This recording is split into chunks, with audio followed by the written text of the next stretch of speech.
Pasé mi vida criando a mi hijo, Marco, dedicando cada gota de amor y cada moneda extra a su futuro. Pero en su boda suntuosa, me sentó en un rincón tranquilo junto a la cocina y durante su discurso se rió, diciendo a todo el salón que yo estaba acostumbrada a comer lo que la vida le deja. No tenía idea de que yo, su madre invisible, estaba a punto de enviar un correo electrónico que desmantelaría cada red de seguridad financiera que él creía suya. Antes de continuar, no olviden suscribirse mientras escuchan y déjenos saber en los comentarios desde dónde nos sintonizan. Ahora, respiren hondo y escuchen con atención. Esta es mi historia. La invitación llegó un martes de marzo. Una tarjeta color crema con relieve dorado que probablemente costaría más por pieza de lo que yo gastaba en víveres en una semana. Decía: los señores Marco Soler y esposa solicitan el honor de su presencia.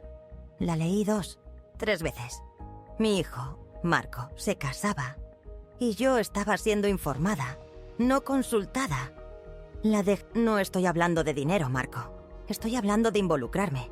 El baile de madre e hijo, elegir las flores, la degustación del pastel. Ya hicimos todo eso. Mira, solo preséntate. ¿Está bien? Vístete bien. Pero no demasiado. ¿Sabes? Conservadora.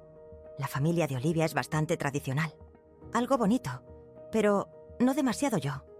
Lo entendí. No querría avergonzar a nadie. Dije, mi voz firme a pesar del dolor conocido que se extendía en mi pecho. No se trata de avergonzar, mamá. Olvídalo. Tengo que irme. Olivia está haciendo la cena. La llamada se cortó. Me senté en mi apartamento silencioso, mirando la invitación. Etiqueta rigurosa opcional, decía. Nunca había tenido nada que pasara por etiqueta. Mi mejor vestido, azul marino, de hace 5 años, era para la graduación universitaria de Marco. Durante los siguientes 3 meses, ahorré cada centavo. Salté comidas. Caminé al trabajo en lugar de tomar el autobús. Cancelé el cable. Para mayo tenía suficiente para un vestido que no lo humillara. Verde esmeralda intenso, sencillo, elegante, de unos grandes almacenes. Incluso me di el lujo de comprar zapatos nuevos y me hice un peinado profesional para mis canas. Anhelaba parecer que encajaba, digna de ser su madre. La mañana de la boda, apenas reconocí a la mujer pulcra y digna en el espejo de mi baño. Por un momento, imaginé el rostro de Marco cuando me viera. Quizás orgullo. Un momento en el que me presentaría a sus suegros, sin esa sutil mueca. El club campestre Los Robles se extendía por terrenos bien cuidados, conduciendo a un lago. Coches de lujo alineaban la entrada. Mi Honda Civic, de 15 años, un cacharro, se veía completamente fuera de lugar. Dentro, el vestíbulo resplandecía. Los invitados se mezclaban, sus risas resonaban. Las mujeres lucían vestidos de diseñador y joyas brillantes. Los hombres irradiaban una confianza relajada. Divisé a Marco junto a la escalera, con un smoking perfecto, riendo con el padre de Olivia. Olivia, con un vestido que valía mi salario anual, estaba radiante a su lado. Parecían salidos de una revista.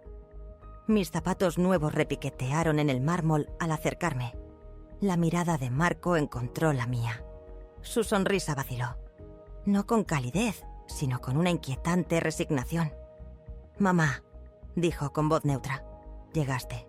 Estás tan guapo», dije, extendiendo la mano para enderezar su pajarita. Un gesto de su infancia. Él retrocedió. Lo suficiente para romper el contacto. «Gracias. ¿Te ves bien?» La pausa antes de bien me dolió. El padre de Olivia, distinguido, de cabello plateado, me extendió una mano. «Usted debe ser la madre de Marco. Elena Soler», respondí estrechándola. «Felicidades por ganar un yerno tan maravilloso». «De hecho». Su sonrisa fue educada pero distante. «Marco nos dice que usted trabaja en seguros. Entrada de datos la mayor parte del tiempo. Hoy solo soy la orgullosa madre del novio». Asintió, volviendo inmediatamente hacia Marco. y se lanzó a contar una anécdota de golf. Me quedé allí, invisible de nuevo, antes de alejarme en silencio. La ceremonia fue demasiado hermosa. Los ojos de Marco nunca se apartaron de Olivia.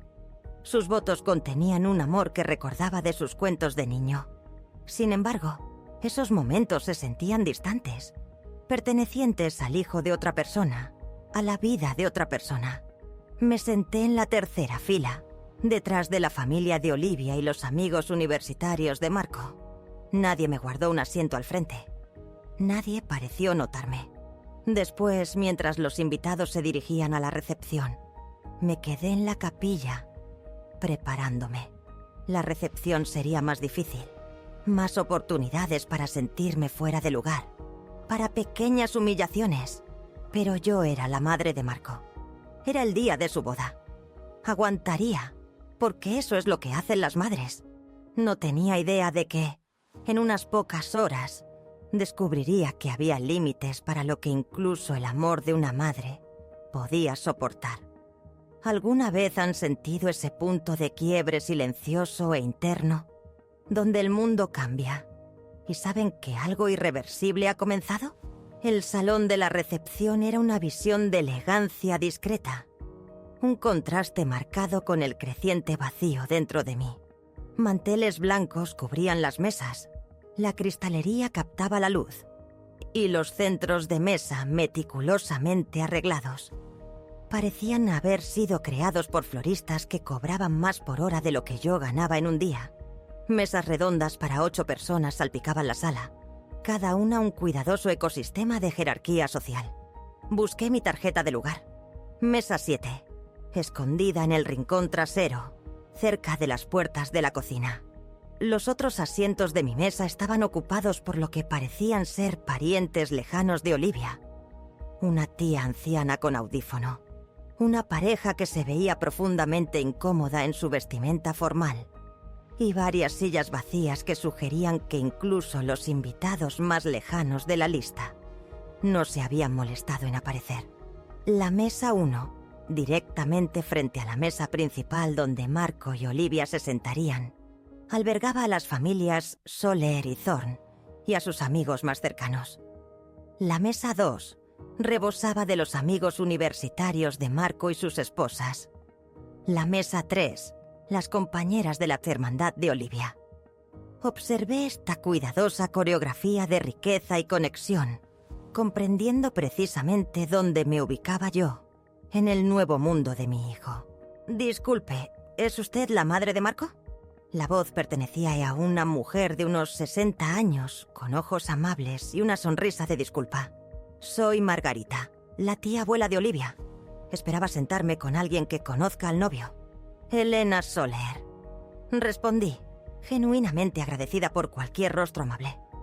Por favor, acompáñeme. Mientras nos acomodábamos, Margarita se inclinó. ¿Entre usted y yo? Me siento un poco fuera de lugar aquí. Todo esto. Hizo un gesto hacia el opulento entorno. Es hermoso, pero no es mi estilo. Es el día especial de Marco. Dije automáticamente. Eso es lo que importa. La hora del cóctel se prolongó y observé a mi hijo recorrer la sala como un político.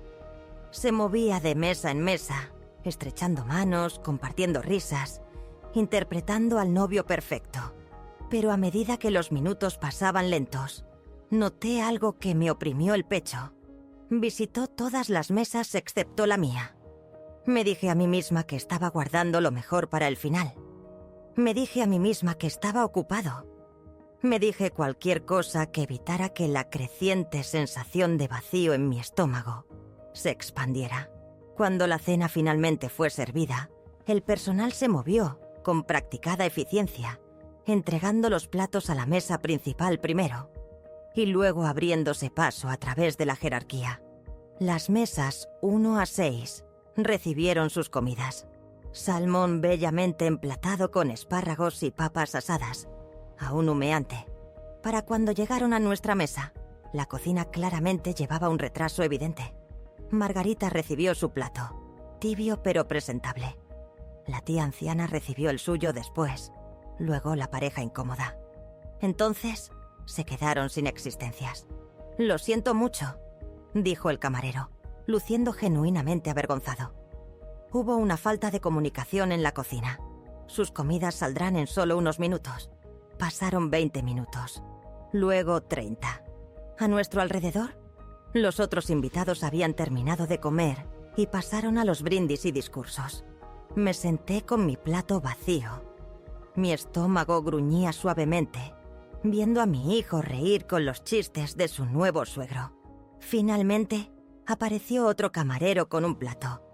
El salmón estaba frío, los espárragos mustios, las papas cubiertas con una capa de grasa fría y cuajada.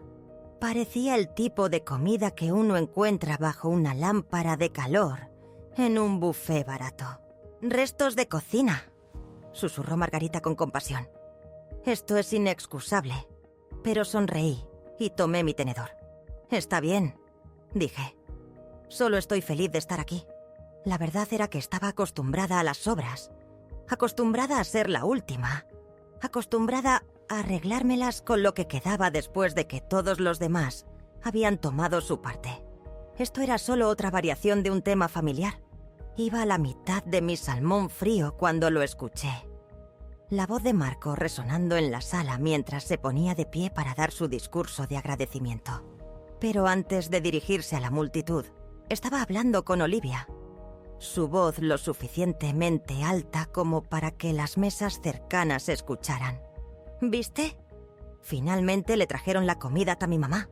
Hizo un gesto hacia mi mesa con una sonrisa que se veía cruel bajo la suave iluminación. Ella está acostumbrada, Keikes, a comer lo que la vida le deja, así que no le importará. Olivia rió, un tintineo como de cristal rompiéndose. Varias personas en la mesa principal se unieron, siguiendo su ejemplo.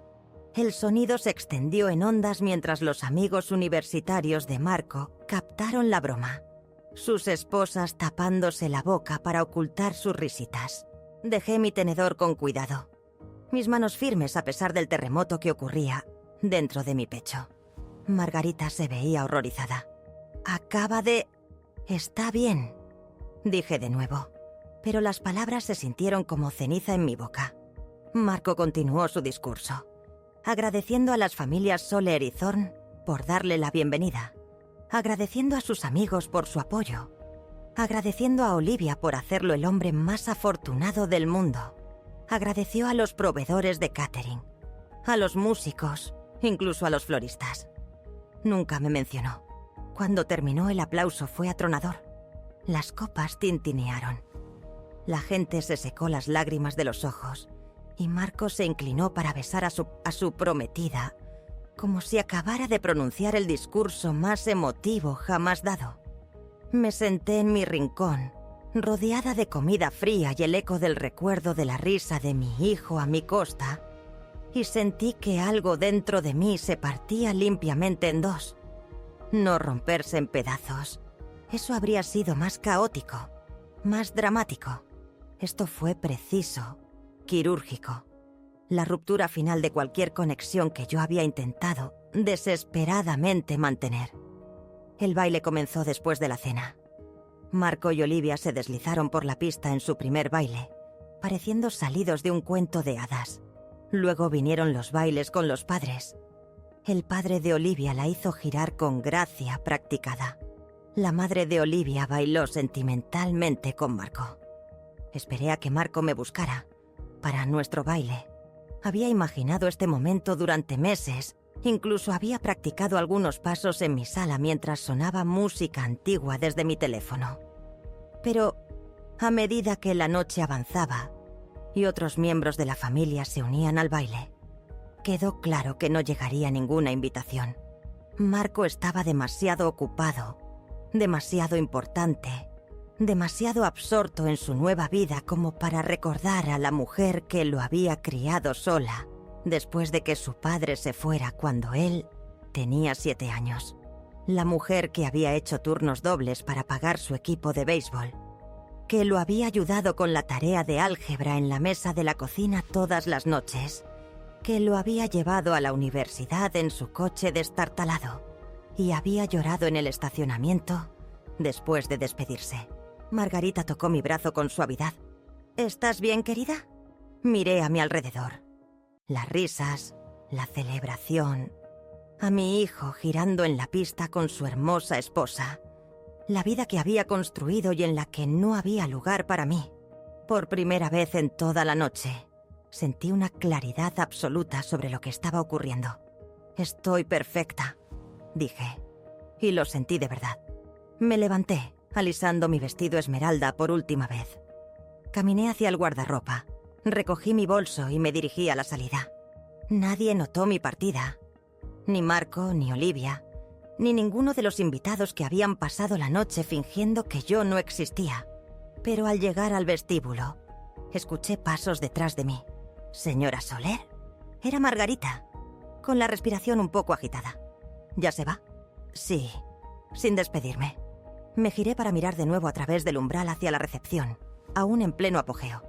Marco estaba ahora en el bar, rodeado de sus amigos, la corbata aflojada, el rostro enrojecido por el champán y la felicidad. Parecía joven y despreocupado, completamente libre del peso de cualquier pensamiento sobre su madre.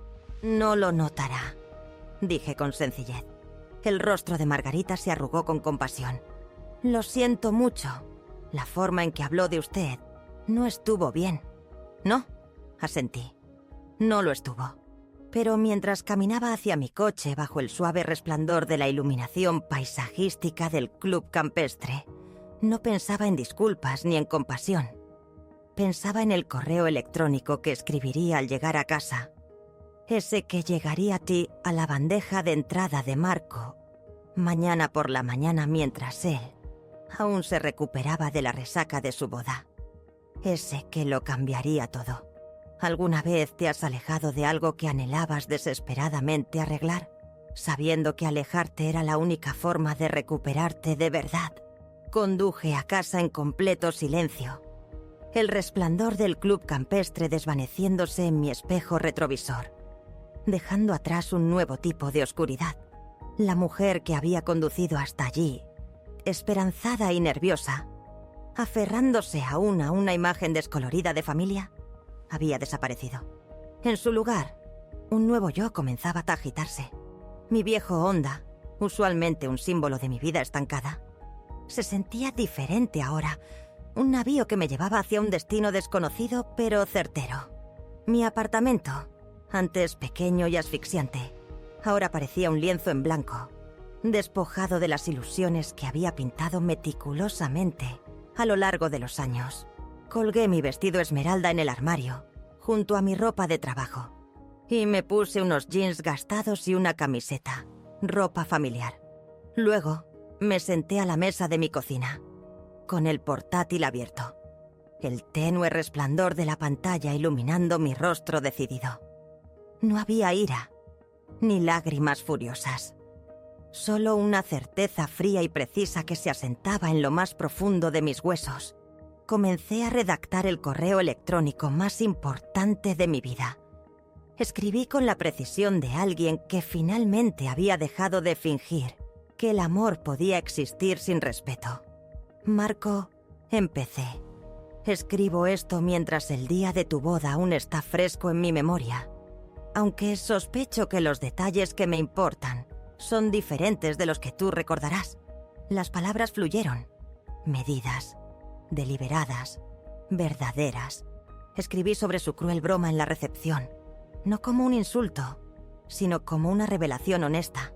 Por primera vez en años, me dijiste exactamente lo que piensas de mí. Detallé cómo le había enseñado a tratarme como sobras, aceptando migajas de atención, consideración, afecto.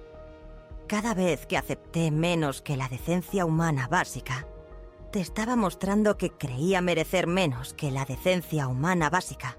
Pero esta noche, ese ciclo terminó. No cometeré más ese error.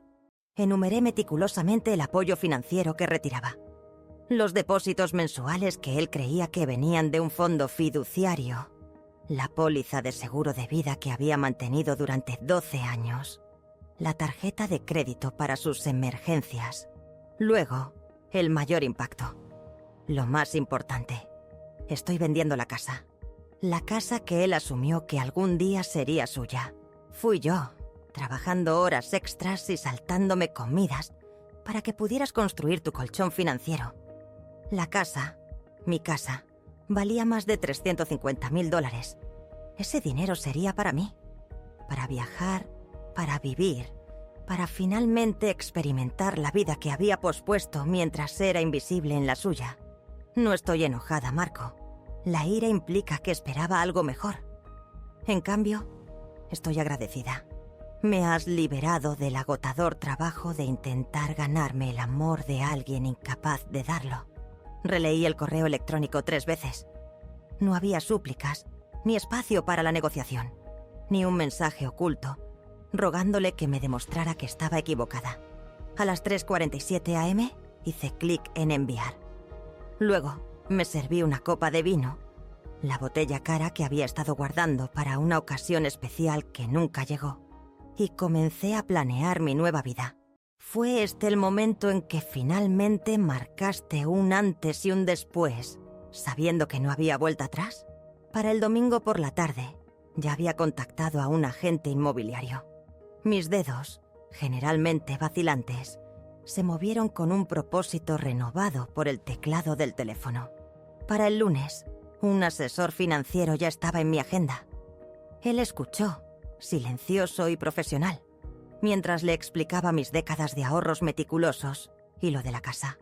Para el martes, estaba investigando apartamentos de larga estancia en Cartagena, una ciudad que solo había soñado con visitar.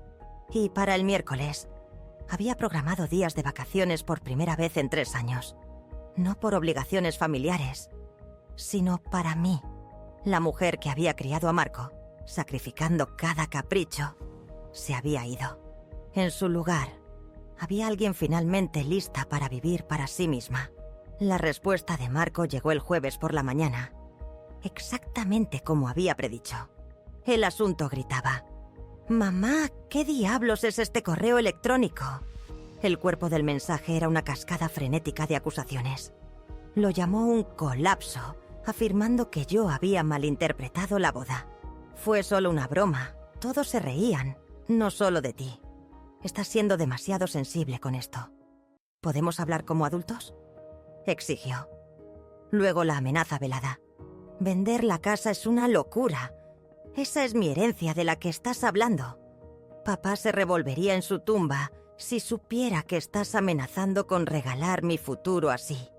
Olivia, escribió, pensó que yo estaba teniendo una crisis de los 40 y conocí a una terapeuta para mujeres de tu edad que luchan con el síndrome del nido vacío. Se ofreció a concertar una cita. Me instó a calmarme y hablar. Prometió venir el domingo. Borré el correo electrónico sin responder. El sábado trajo otro mensaje, más corto y exigente.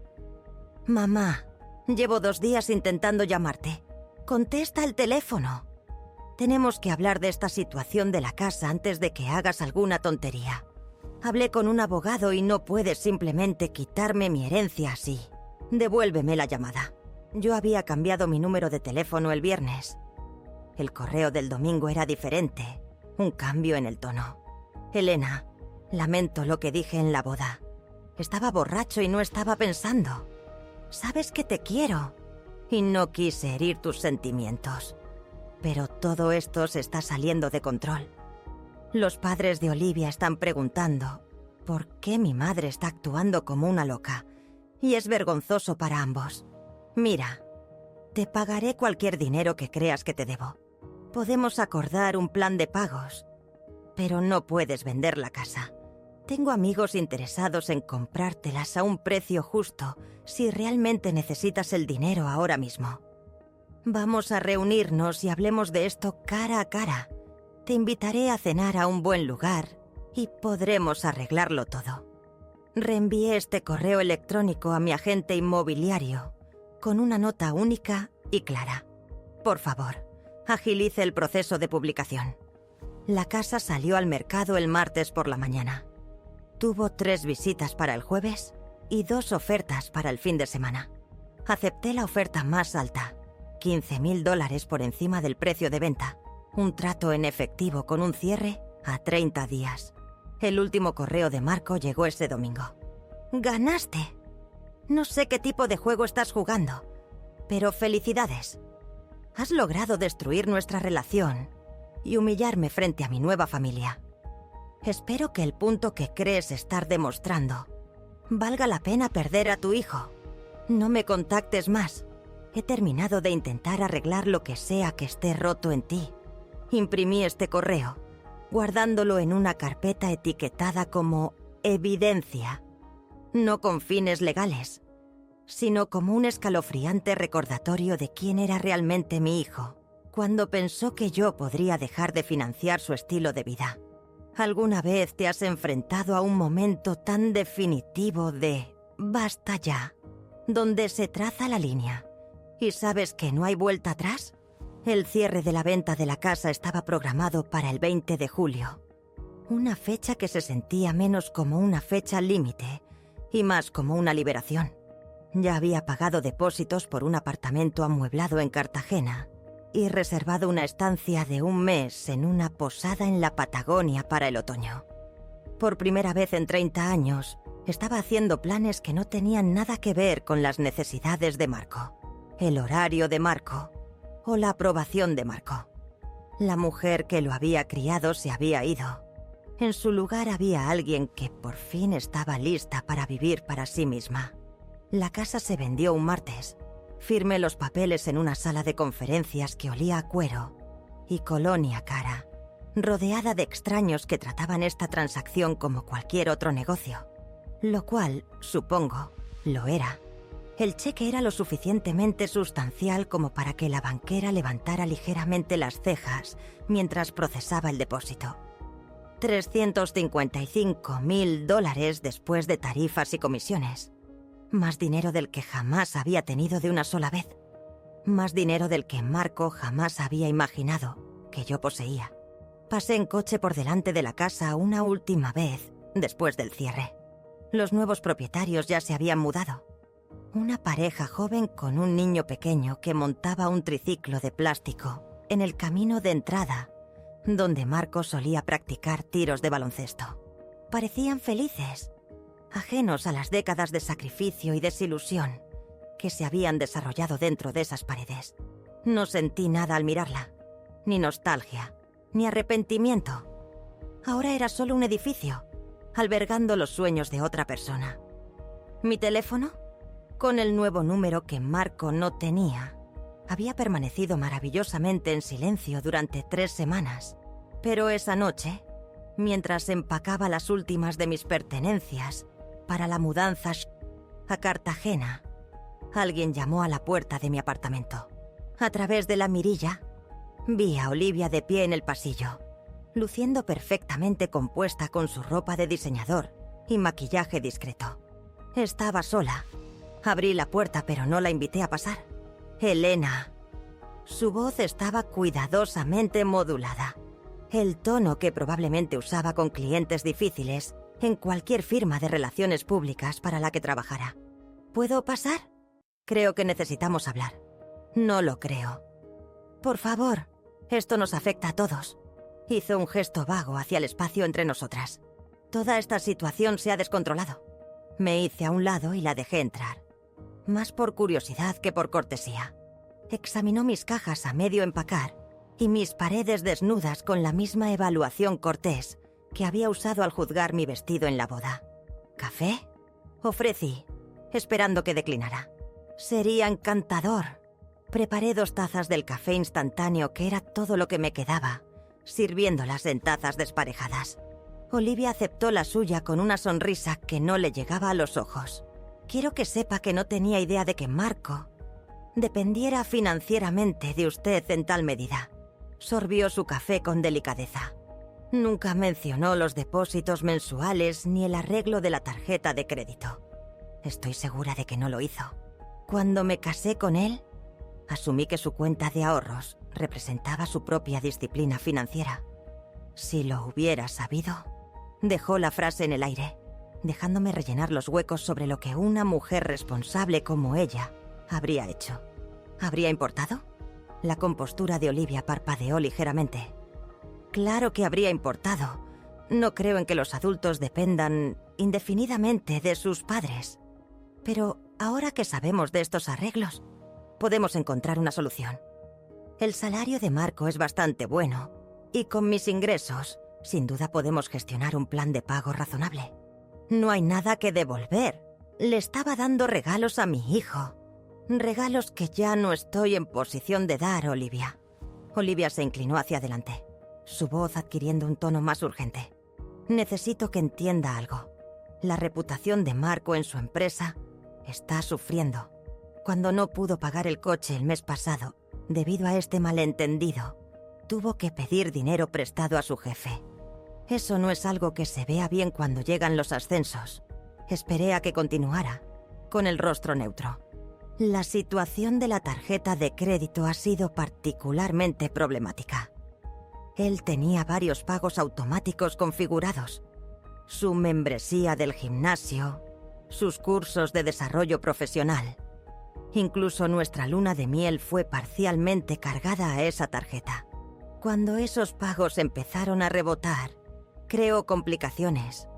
Tuvimos que mudarnos de nuestro ático. El alquiler era... Hizo un gesto de impotencia.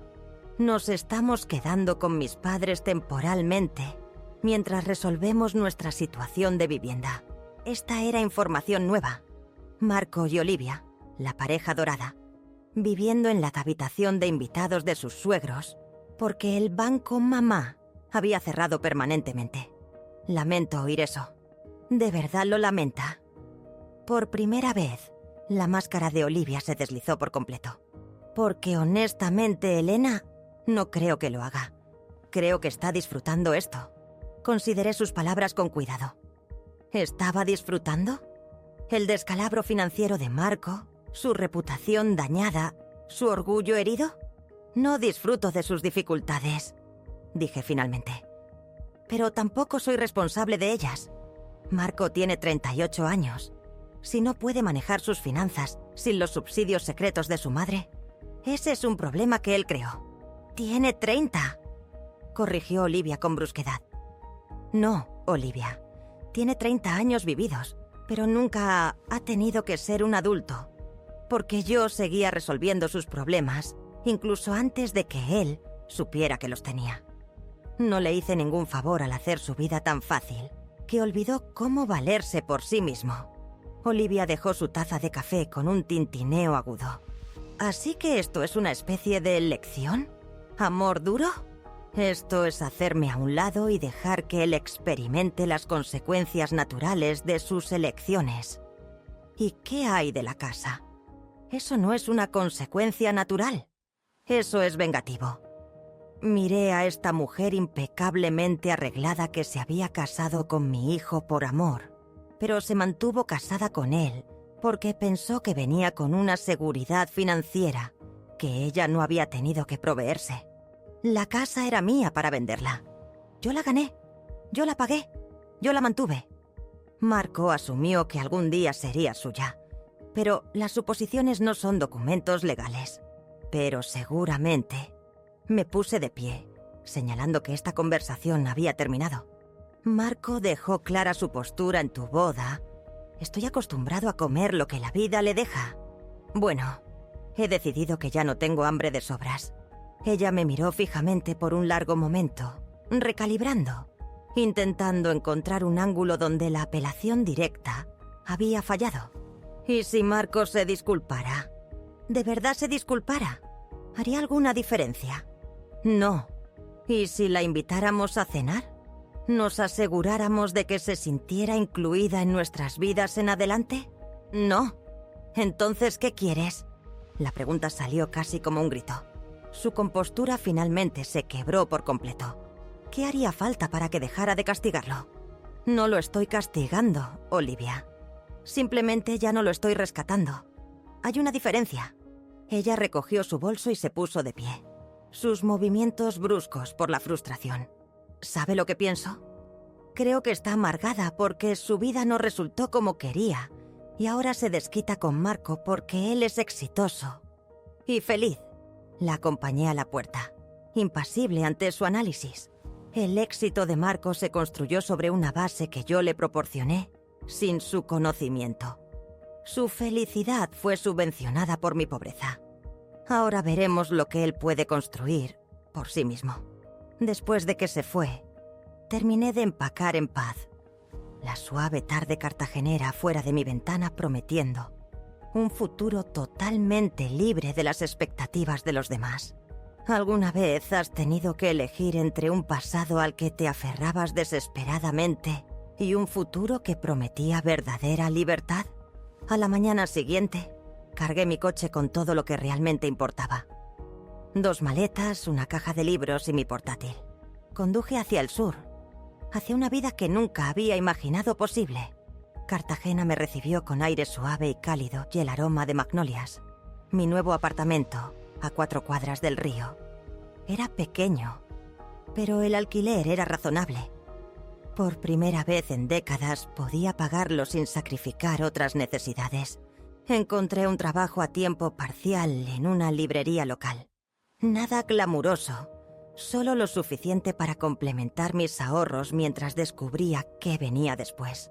La dueña, una mujer llamada Margarita, de mi edad, me ofreció el puesto el día que postulé.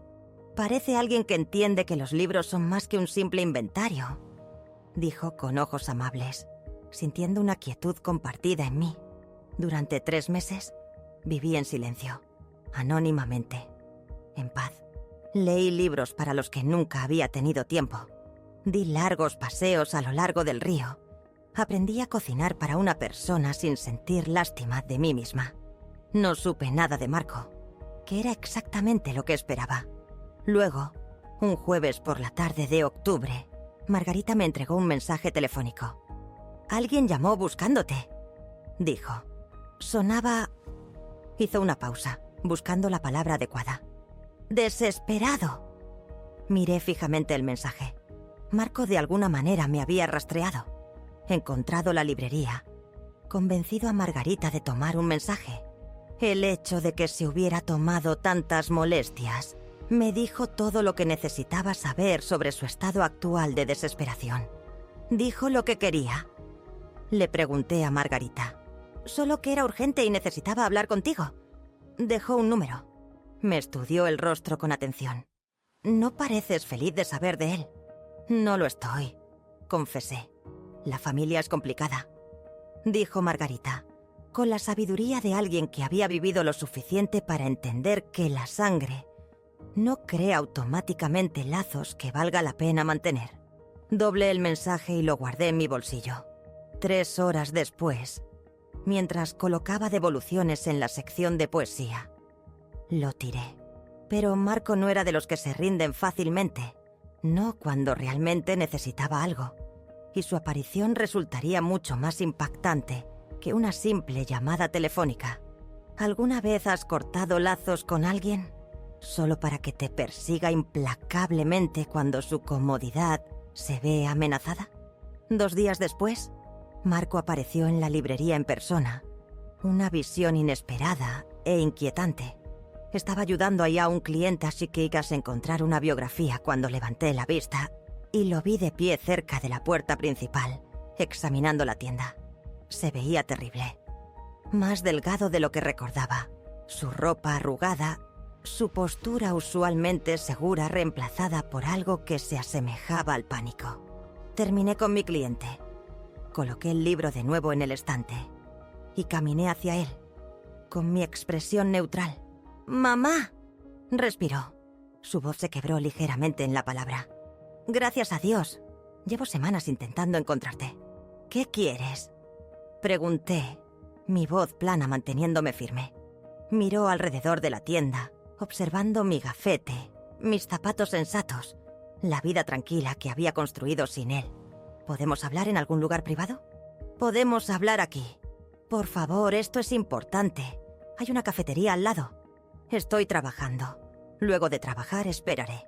Miré a este hombre que una vez había sido mi pequeño, que solía arrastrarse a mi cama durante las tormentas y decirme que yo era la mejor mamá del mundo. Ese niño se había ido, reemplazado por alguien que solo recordaba que yo existía. cuando necesitaba algo. Salgo a las 6:00. La cafetería cierra a las 7:00. Tienes una hora. El alivio inundó su rostro. Una cosa cruda y desesperada. Gracias. Te esperaré. A las 6:01 lo encontré en una mesa de la esquina. 2 tazas ya pedidas. Me había conseguido un latte con espuma extra. La forma en que solía beberlos cuando él estaba en la secundaria y de vez en cuando íbamos juntos al centro comercial. El gesto era calculado, destinado a recordarme mejores tiempos. Me senté sin tocar el café. «¿Te ves bien?», dijo, intentando sonar casual. «Descansada». «¿Qué quieres, Marco?». Respiró hondo, recomponiéndose. Cuando habló, su voz tenía la cualidad ensayada de alguien que había practicado esta conversación múltiples veces. «Quiero disculparme por todo. La boda, la forma en que te hablé, la forma en que te di por sentada todos estos años. Me equivoqué y lo siento. Esperé más. Sé que te lastimé». Continuó, avanzando. «Y sé que decir lo siento no arregla todo lo que ha pasado, pero espero que podamos empezar de nuevo. Construir una mejor relación de aquí en adelante». «¿De verdad?». Su expresión cuidadosamente compuesta parpadeó. «Sí. He aprendido mucho sobre mí mismo en los últimos meses. Sobre lo que realmente importa. Y lo que importa es la familia. Curioso momento para esta revelación», dije. Él se tensó. «¿Qué quieres decir?». «Quiero decir que es curioso que descubrieras la importancia de la familia justo cuando tu situación financiera se volvió difícil. Esto no es por dinero». Me recosté en mi silla, estudiándolo. «¿No lo es?». «Porque Olivia me hizo una visita hace unos meses. Fue bastante informativa sobre tus circunstancias actuales». El rostro de Marco se enrojeció. «Olivia no tenía derecho a involucrarte en nuestros problemas. Así que admites que tienes problemas. Todo el mundo tiene problemas, mamá. ¿Eso no es?». «Mira, sé lo que estás pensando, pero esto no se trata del dinero. Sí, las cosas han estado difíciles desde que nos cortaste el suministro, pero estamos saliendo adelante. Conseguí un ascenso en el trabajo. Olivia está aceptando más clientes. Estamos bien. Entonces, ¿por qué estás aquí?». La pregunta flotó en el aire entre nosotros. Marco miró fijamente su taza de café. Su compostura finalmente comenzaba a resquebrajarse. «Porque te extraño», dijo en voz baja, apenas un susurro. «Porque me doy cuenta de lo que perdí». «¿Qué perdiste, Marco?». «A mi madre, a mi familia, a la persona que siempre creyó en mí, incluso cuando yo no creía en mí mismo. La persona que siempre te rescató, quieres decir. Eso no es justo». «¿No lo es?». «Porque sí, he estado pensando en nuestra relación durante los últimos meses y me he dado cuenta de algo interesante. Nunca me llamaste solo para hablar. Nunca me visitaste a menos que necesitaras algo. Nunca me incluiste en tu vida a menos que te beneficiara de alguna manera. Entonces, cuando dices que me extrañas, ¿qué extrañas exactamente?». Las manos de Marco temblaban ligeramente mientras tomaba su taza de café, evitando mi mirada. «Extraño tener una madre que me amaba». «Sí, te amaba. Te amaba tanto que olvidé exigirte que me amaras de vuelta». «Sí te amo». «No, Marco. Tú amas lo que yo te proporcioné. La red de seguridad, el apoyo financiero, la aceptación incondicional de tus elecciones, sin importar cómo me afectaran. Amabas tener una madre que no pedía nada y lo daba todo. Eso no es cierto». Abrí mi bolso y saqué mi teléfono, deslizando hasta la galería de fotos. «¿Sabes lo que Taiwet ha estado haciendo los últimos 4 meses?». Negó con la cabeza. «Fui a Valparaíso y tomé una clase de cocina. Aprendí a querer hacer paella desde cero. Visité Salta y recorrí rutas de montaña. Pasé 2 semanas en la Patagonia viendo cambiar los colores de las hojas. He leído 37 libros, aprendí a jugar ajedrez y empecé a tomar clases de español en línea». Le mostré fotos. Yo riendo con mi clase de cocina, de pie en miradores de montaña, leyendo en una hamaca colgada entre 2 robles. He estado viviendo, Marco, Por primera vez en 30 años, he estado viviendo para mí, en lugar de esperar que me necesitaras. Pero aún podrías hacer esas cosas. Incluso podríamos hacer algunas juntos. ¿Podríamos? ¿Cuándo fue la última vez que expresaste interés en hacer algo conmigo que no estuviera conectado a un favor que necesitabas? Silencio. Esperaré. Más silencio. La verdad es, Marco, es que nunca me viste como una persona. Yo era una función. La función de mamá. Y cuando esa función se volvió inconveniente o vergonzosa, hiciste bromas al respecto en la recepción de tu boda. Estaba borracho. No quise decir. Quisiste decir cada palabra. La gente borracha no miente, Marco. Simplemente dejan de censurar sus pensamientos antes de decirlos. Estaba llorando ahora. Las lágrimas resbalaban por sus cheeks, mientras el peso total de lo que había perdido comenzaba a asentarse sobre él. Pero no sentí nada. Ningún impulso de consolarlo. Ningún instinto maternal para arreglarlo. ¿Qué puedo hacer? Susurró. Dime qué puedo hacer para arreglar esto. Nada. Tiene que haber algo. Alguna forma de ganarme tu perdón. No estoy lo suficientemente enojada como para necesitar perdonarte, Marco. El perdón implica que me aferro al dolor, esperando que tú lo cures. Pero ya no estoy herida. Soy libre. No entiendo. Lo sé, no lo entiendes. Ese es exactamente el problema. Me levanté, dejando mi latte intacto sobre la mesa. Marco me miró con la expresión de alguien que ve cómo su mundo entero se derrumba. Espera, por favor, no te vayas así. No me estoy yendo, Marco. Me fui hace meses. Tú apenas te diste cuenta. Caminé hacia la puerta. Luego me giré por última vez. Para lo que valga, espero que aprendas a ser feliz con la vida que elegiste. Pero tendrás que aprenderlo sin mí. La tarde cartagenera afuera era suave y cálida, prometiendo una paz infinita que finalmente estaba lista para abrazar. ¿Alguna vez te has dado cuenta de que la verdadera libertad a menudo significa soltar las mismas cosas que alguna vez creíste que te definían? ¿Cómo se sentía realmente la libertad, desatada de los ecos de un pasado que ella había luchado ferozmente por dejar atrás? La cálida tarde cartagenera me envolvió mientras me alejaba de la cafetería, lejos del mundo desmoronado de Marco.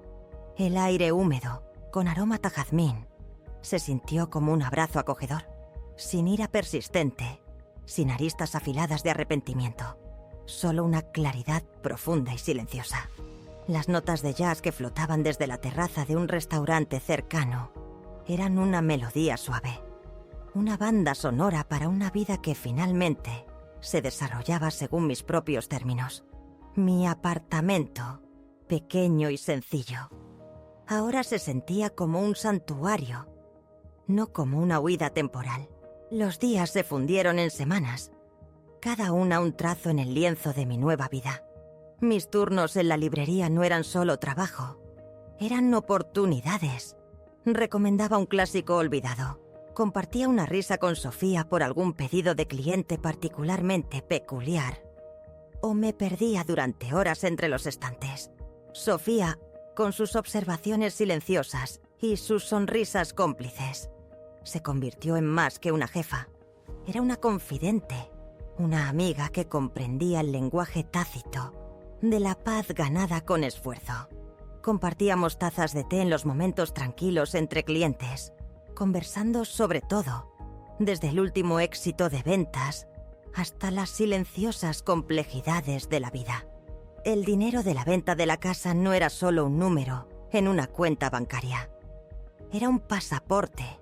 Volví a Valparaíso, no por Marco, sino por mí, sumergiéndome en una clase de cocina donde los colores vibrantes de los ingredientes frescos y el rico aroma de la paella me llenaron de una maravilla infantil.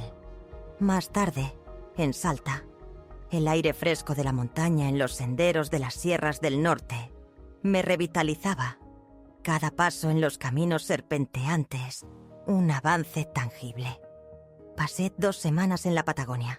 Las hojas de otoño, un espectáculo ardiente y espectacular, reflejando un brillo que ahora sentía dentro de mí. Leí cada libro que llamó mi atención. Aprendí ajedrez, pieza por pieza. Y me aventuré en lecciones de español en línea, deleitándome con cada pequeña victoria. Estaba viviendo, verdaderamente viviendo, por primera vez en 3 décadas. Mi energía ya no consumida por las exigencias de otra persona. Marco, la mujer que pasó 30 años aceptando sobras, se había ido de verdad, reemplazada por alguien que finalmente habían aprendido que merecía un asiento en la mesa. O mejor aún, una mesa propia. ¿Alguna vez has llegado a un punto en el que soltar lo que creías que querías te abrió la puerta a la vida que realmente merecías? Comparte tus historias abajo. Tu voz importa. Y no olvides suscribirte para unirte a nuestra comunidad de fuerza y transformación.